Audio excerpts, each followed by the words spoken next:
Oui, effectivement, j'ai entendu parler, comme tout le monde, de cette histoire, de ce fait que Kabila ne se présentera pas en 2016. Et c'est vrai que beaucoup de Congolais se posent la question. On l'entend sur les réseaux sociaux, dans les restaurants, dans les cafés, les Congolais sont en train de parler de cette affaire de 2016, des élections présidentielles.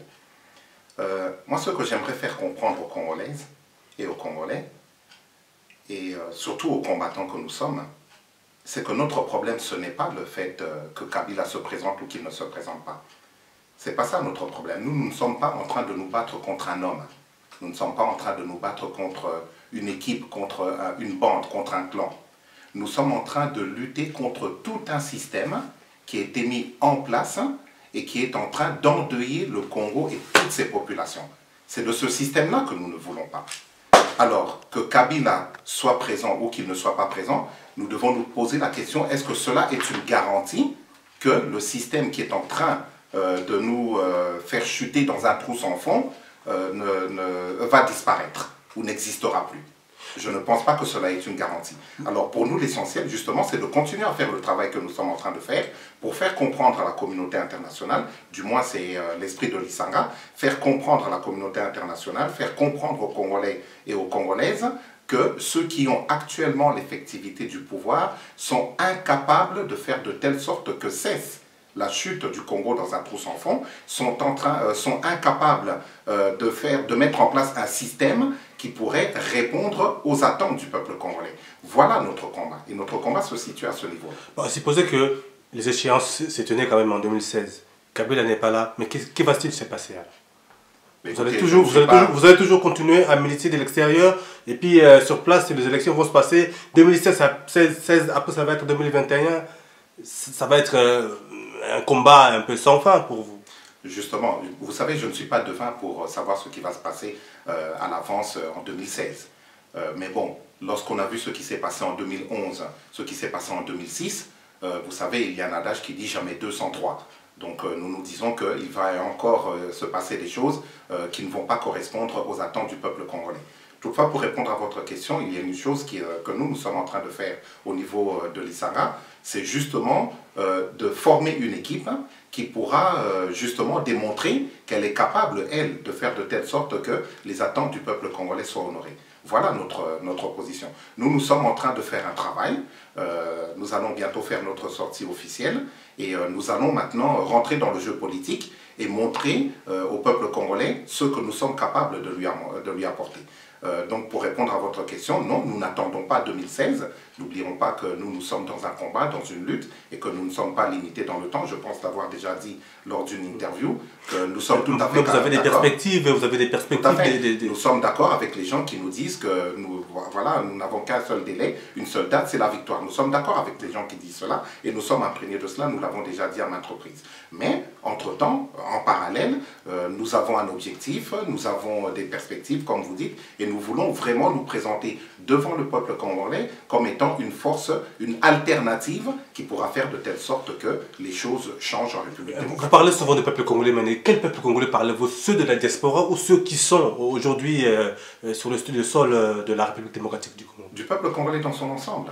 Parce que le peuple congolais, justement, qui est au Congo dans leur majorité, ben, ils sont plutôt favorables à cette fratrie, je dirais, Kabila, qui sont là, apparemment, les choses semblent aller bien pour eux. Oui, apparemment, comme vous dites, hein. Mais entre la réalité et ce que nous dit ce pouvoir en place, vous savez que les choses sont totalement différentes. Il n'y a pas photo. Mais vous savez que ce peuple-là n'a pas l'information. Donc nous sommes en train de faire un travail pour créer des ponts entre les Congolais de la diaspora et les Congolais de l'intérieur, pour que justement ceux qui sont au pays puissent avoir la bonne information et savoir ce qui se passe exactement, quels sont les enjeux concernant la République démocratique du Congo.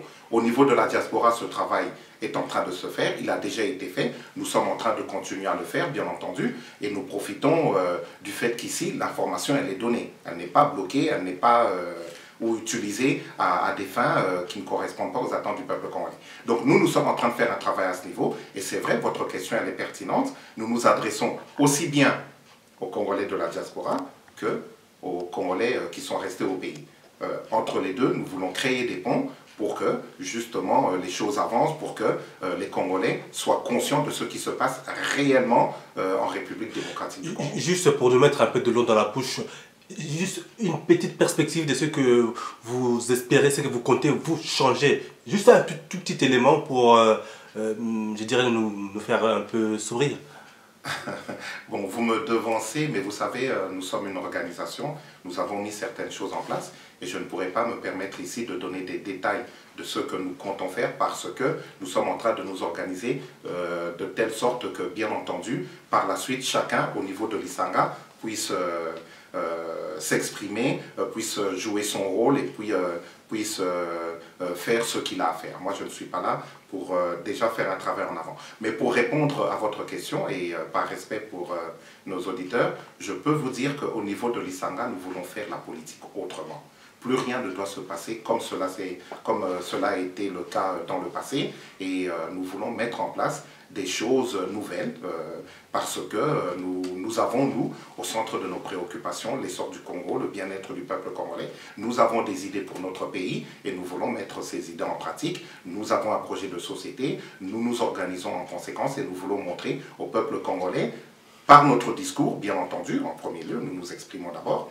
Ensuite, nous aurons des actions sur le terrain que je ne vais pas dévoiler ici, bien entendu, vous comprendrez aisément pourquoi, et par les contacts que nous aurons avec les autres structures au niveau du combat.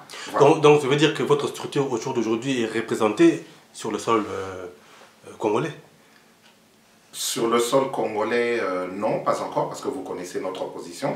Nous n'accordons aucune légitimité à ce qui se passe en République démocratique du Congo. Bon, mais maintenant, nous sommes en train de revoir un peu les choses, vu l'actualité, vu les renseignements qui nous arrivent, vu les contacts que nous avons avec certains grands décideurs.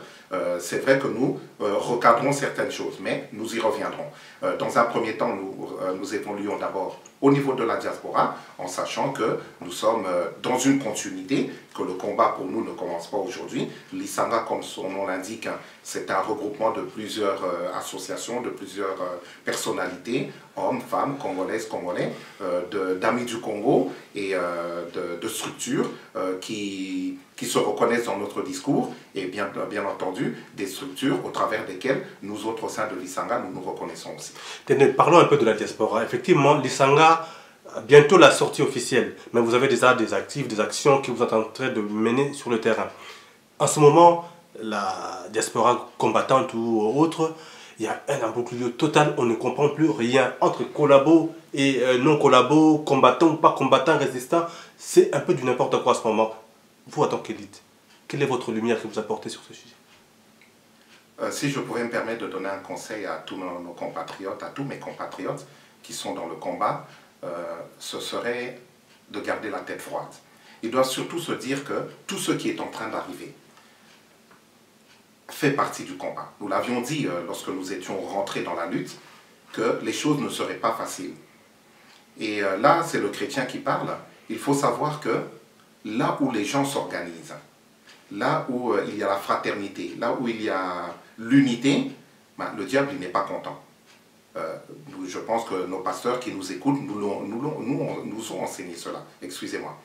Et nous devons tenir compte du fait que ce que nous faisons, la lutte que nous menons, le combat qui est le nôtre, dans les actions que nous posons, ben, ça dérange certaines forces obscures qui veulent continuer à voir le Congo mourir, le peuple congolais dépérir.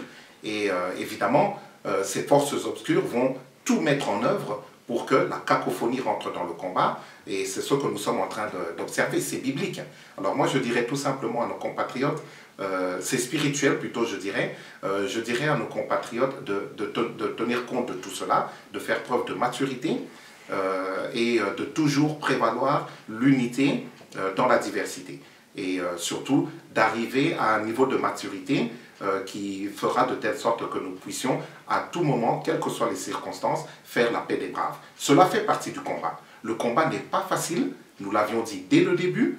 Il y a des embûches de toutes sortes auxquelles nous devrons faire face. C'est ce qui est en train de se passer. Et moi, je fais confiance à tous les combattants. Je leur fais vraiment confiance. Et je mets en garde toutes ces forces obscures qui voudraient justement semer la zizanie dans le combat. Je les mets en garde en leur disant que ce qui est en train de se passer, les combattants en prennent conscience. Ces problèmes-là, nous allons les régler entre nous. Ils vont être réglés et la cacophonie va cesser au sein du combat. Mais au niveau de la République démocratique du Congo, ce pays sera libéré. Il va être par la suite dirigé par les dignes filles et les dignes fils du Congo. Foi de patriote. Alors, monsieur Rolemena, entre les marches, ça fait quand même plusieurs années qu'on fait des marches. Je pense qu'on a recueilli les fouilles nécessaires, mais aujourd'hui, par rapport à l'analyse que vous pouvez faire du combat, doit-on continuer à faire des marches ou il faut associer les marches à d'autres actions pour plus de résultats sur le terrain? Mais dans votre question, il y a la réponse, hein, parce que les marches, en fait, c'est l'expression du peuple. C'est au travers des marches, au travers des manifestations, que le peuple congolais, au niveau de la diaspora, s'exprime, dénonce certaines choses, exprime son mécontentement en rapport à ce qui est en train de se passer chez nous en République démocratique du Congo. Donc, d'un côté, vous savez, nous l'avions dit, hein, c'est l'addition de tout ce que nous sommes en train de faire les uns et les autres qui nous amènera à la victoire. Alors, d'un côté, vous avez les marches auxquelles participent les combattants, les Congolaises, les Congolais, les amis du Congo. D'un autre côté, vous avez d'autres structures qui font un travail plus en profondeur. D'un autre côté encore, vous avez certains compatriotes, je l'ai déjà dit, qui ne sont pas connus mais qui font un travail magnifique, qui sont des combattants aussi et qui frappent à certaines portes pour faire comprendre au monde entier la désespérance du peuple congolais. Donc je dis que dans l'ensemble, tout ce travail-là doit continuer à se faire et donc il n'y a aucun problème à ce niveau-là. Les marches, c'est bien, mais comme vous le demandiez, comme vous le disiez dans votre question, en parallèle à ces marches-là, il faut faire un autre travail et je peux vous assurer que ce travail-là, il est en train de se faire aussi. Par rapport à d'autres communautés qui ne font pas autant de marches, je suppose qu'ils ont des problèmes. Comment font-ils pour résoudre leurs problèmes? Est-ce que les Congolais ne devraient-ils pas s'inspirer de ce qui se passe un peu ailleurs? Ce qui est marrant dans votre question, c'est qu'on me l'a posé pas plus tard qu'hier et on comparait la communauté congolaise à la communauté chinoise.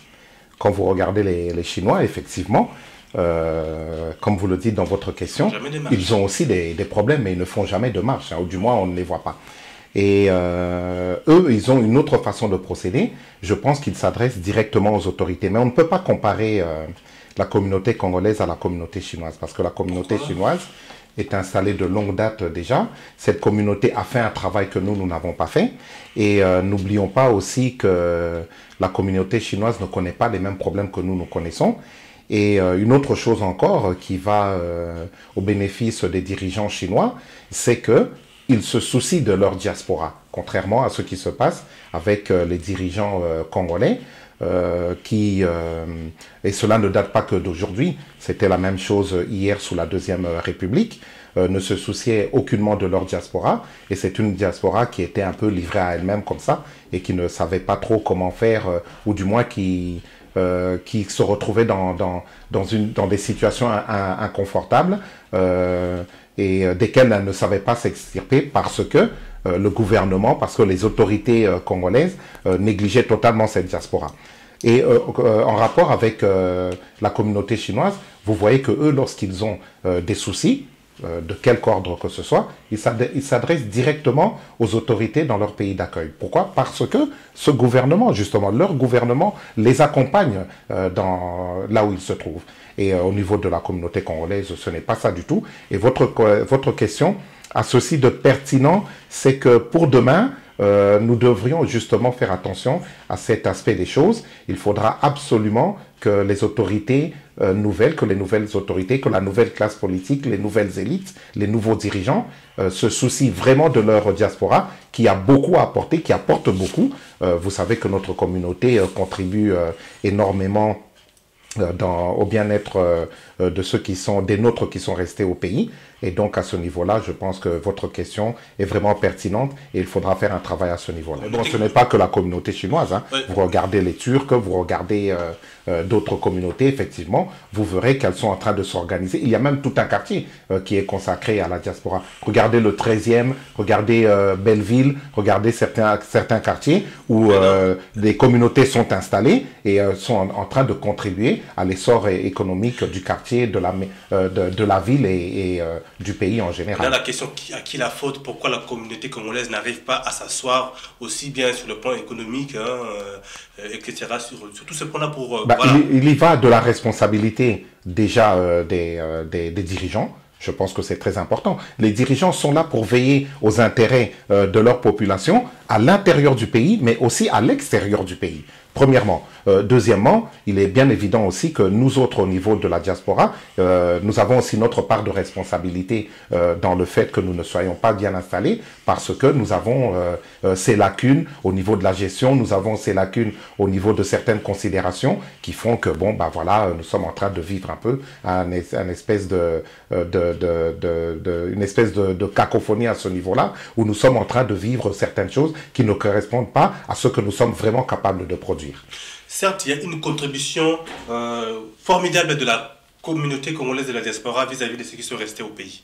Mais, voilà. Monsieur Olé, mais ici dans le pays, il faut payer des résidences.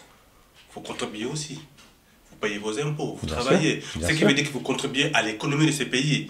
Tout à fait. Par ricochet, ça veut dire que vous avez des devoirs, mais vous avez aussi des droits.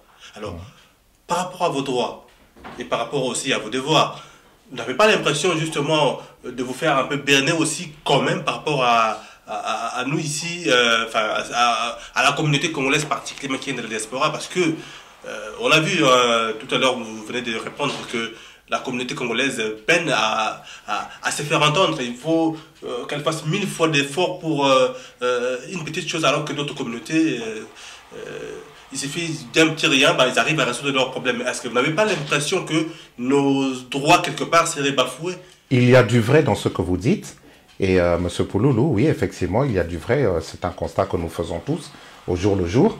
Mais comme je vous le dis, je pense qu'il faut aussi créer des ponts entre les politiques nationales et les politiques internationales. Les échanges entre les pays reviennent de la responsabilité régalienne des États. Et si vous avez nos dirigeants qui ne font pas le travail comme il faut pour que les intérêts de leur population soient respectés également à l'extérieur, au travers de mise en place de partenariats solides, eh ben, nous nous retrouverons dans des situations comme celles que nous vivons dans nos pays d'accueil. Il est évident que nous sommes lésés. Vous êtes en train de dire que dans le pouvoir en place a les prérogatives aussi de s'occuper de ceux qui sont là-bas sur place, mais aussi de régler les problèmes des Congolais qui sont à l'étranger. Tout à fait. Non pas de régler les problèmes, mais de mettre en place des infrastructures à l'intérieur du pays pour que les Congolais puissent s'auto-administrer au niveau donc de l'intérieur, excusez-moi la répétition, mais d'avoir aussi une politique responsable avec les autres pays avec lesquels nous sommes en partenariat, pour que à l'extérieur, les Congolais ne soient pas lésés dans leurs droits, puisqu'ils ont des devoirs, puisqu'ils font justement, ils participent à l'essor économique de leur pays d'accueil. Donc normalement, vous avez raison de souligner cet aspect des choses. Il faudrait que notre communauté aussi, entre guillemets, s'y retrouve dans tout ce que nous sommes en train de faire dans nos pays d'accueil. Donc, parallèlement, il y a une responsabilité au niveau des dirigeants. Donc demain, nous allons changer cet état des choses en prenant certaines responsabilités qui feront que les intérêts des Congolais soient respectés. Mais en même temps, d'un autre côté aussi, il faut qu'il y ait une prise de conscience des Congolais de la diaspora qui doivent vraiment faire attention à cette manière de gérer Hein, et se dire aussi que bon, bah, pour participer à l'essor économique d'un pays, il faut avoir une attitude mature, responsable, qui fait que par la suite, on soit considéré comme des interlocuteurs valables pour que tout ce que nous faisons ici puisse bien entendu aussi bénéficier à nos populations et à notre pays. Monsieur Mena, on a... Mais bon, c'est un travail de longue haleine. Hein. Ce ne sont pas des choses qui s'installent comme ça du jour au lendemain. N'oublions pas non plus une chose, M. Pouloulou, c'est que ce peuple a été livré à lui-même pendant des décennies. Ce n'est que maintenant que les choses commencent à bouger, parce qu'il y a une prise de conscience, parce qu'il y a un travail qui a été fait, parce que les Congolais ont été sensibilisés. On a l'impression qu'elle n'est pas encore suffisante pour vraiment bouger les choses. Mais ça vient, ça vient. Le peuple congolais est un peuple capable, le peuple congolais est un peuple mature, intelligent, qui a une élite. Vous savez, nous avons passé des années ici, nous avons appris beaucoup de choses dans nos pays d'accueil. Maintenant, tout ce que nous avons appris, il est tout à fait normal. Moi, je trouve qu'il serait absolument primordial que nous puissions emmener tout cela chez nous pour que notre pays avance et pour que justement... Vous savez, maintenant, le monde est comme un grand village, hein. Le monde est comme un grand village et en politique, c'est comme dans la jungle. C'est la loi du plus fort qui s'impose sur le plus faible. Donc les dirigeants futurs auront à faire un travail pour que notre pays retrouve un certain essor, pour que nos populations retrouvent un certain bien-être et pour que nos populations et nos pays soient considérés par le reste du monde. Ce qui n'est pas le cas actuellement. Pourquoi? Parce que nos anciens ont failli dans leur mission de gendarmes de la nation, de gendarmes qui devraient veiller aux intérêts du peuple, que ce soit à l'intérieur, je me répète sciemment, mais aussi bien entendu au niveau de la diaspora. Tout cela est lié. Qu'est-ce que vous changeriez en premier si jamais vous arrivez, je ne dirais pas au pouvoir, mais si vous avez la possibilité aujourd'hui là de changer quelque chose par rapport à la République démocratique du Congo, vous changeriez quoi? Je changerai deux choses, rapidement, avec toute l'équipe avec laquelle je serai bien entendu. Ce serait de travailler sur la mentalité des Congolais, premièrement. Il faut que les Congolais prennent compte tiennent compte de l'importance du rôle qu'ils jouent au sein de la société. Ça veut dire que les Congolais, tout simplement, lorsque j'écoute certains de nos compatriotes, je me dis qu'ils ne se rendent pas compte du fait qu'ils ont un énorme potentiel, mais qu'ils ne se comportent pas de façon à l'exploiter au mieux pour le bien-être de la nation. Voilà, tout à fait. Ça, c'est vraiment très important. Et vous savez, c'est ce qu'on nous reproche, nous autres Congolais, notre mauvaise mentalité. Il faudrait vraiment changer cela. Vous allez me dire comment. Et changer pour prendre quoi à la place? Non, c'est pas pour prendre quoi à la place, mais ce serait pour plus dans le sens de faire comprendre aux Congolais qu'il peut faire beaucoup mieux que tout ce qu'il a fait jusqu'à présent. Voilà. Vous savez, on le dit, hein, un peuple se libère tout seul, hein. Des libérateurs, ça n'existe pas. Le peuple, il se libère de lui-même. Pour que le peuple se libère, il faut qu'il prenne conscience, qu'il soit sensibilisé, qu'il soit mobilisé. Et il faut justement que les élites mettent en place des infrastructures qui puissent permettre à ce peuple de s'auto-administrer. La deuxième chose que moi, que vraiment j'aimerais que l'on prenne vraiment en main comme ça, c'est l'éducation. Donc vous voyez, la mentalité, l'éducation. Je pense qu'au niveau du budget de l'État, il faudrait accorder des finances très importantes en tout ce qui concerne l'éducation. Parce qu'un peuple non éduqué, eh ben, c'est un peuple qui peut être conduit dans n'importe quelle route, qui peut être manipulé très facilement. Ça, c'est vraiment très important. Donc, voilà. Il est évident que pour le social, pour le bien-être du peuple congolais, il y a des mesures que nous devrions prendre tout de suite là, immédiatement. Hein, il faudrait refaire un audit des capacités financières de l'État pour que le peuple congolais puisse voir le changement dans les tout premiers jours de prise de responsabilité. C'est très important. Alors, bon, vous savez... que voulez-vous que je vous dise, les attaques, c'est normal lorsque vous rentrez en politique. Vous savez que vous rentrez dans une espèce de combat où vous vous retrouvez à toutes sortes, face à toutes sortes de façons de faire, face à toutes sortes de personnes qui n'ont pas parfois conscience du travail que nous devons faire les uns et les autres. Bon, maintenant, vous savez, les attaques, moi, je les entends, on me prévient, on me met en garde. Mais bon, je ne m'en préoccupe pas tellement parce que j'ai d'autres ambitions parce que je considère que j'ai une mission très importante et que je n'ai pas de temps à perdre avec des futilités. Vous savez, mon père me disait, Papa Mena, il m'avait dit, un jour, il avait vu une émission à la télévision, enfin dans un support médiatique dont je ne citerai pas le nom, où j'avais été vraiment bousculé et où j'avais réagi avec manque de maîtrise. Je m'en étais même excusé par la suite. Parce que, voilà. Donc, ça, c'est un comportement que nous ne devons pas avoir en tant que politiciens. Mais bon, les Congolais ont compris qu'ils pouvaient mettre ça dans le cadre de l'apprentissage. Alors, Papa Mena, qu'est-ce qu'il m'a dit? Je le salue et je l'embrasse très affectueusement. Il m'a dit, mon cher fils, fais attention lorsque tu rentres en politique.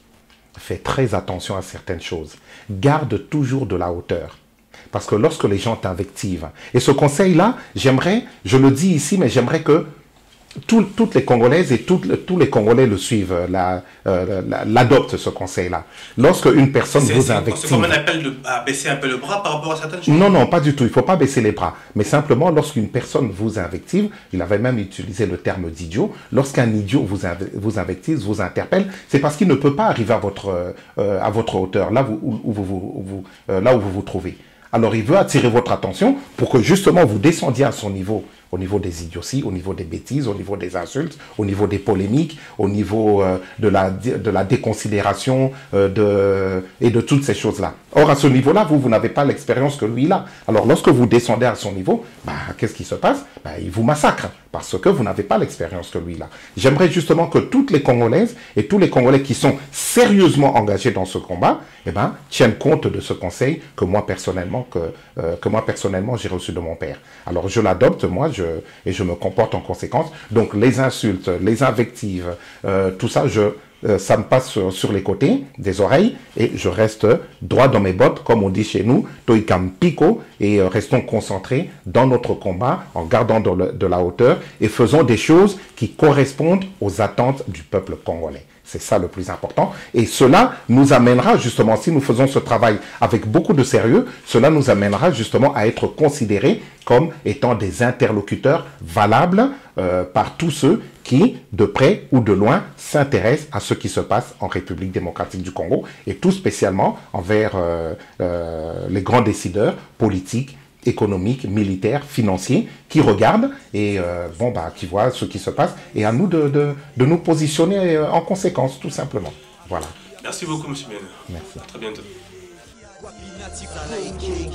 nazoloba mpona bilenge oyo babungi nzela tobunda nde mpona ekolo mwana kongo kumisa monoko na yo moko elika na nkolo nde kongo ekokende liboso molakisi tangisa bana mibali mpe ya pasi lingala chiluba to swahili na kelasi na lobi na komi oyo ntango ekoki mpe kongo ebeti tobelemi mpona kokoma makomi ya kongo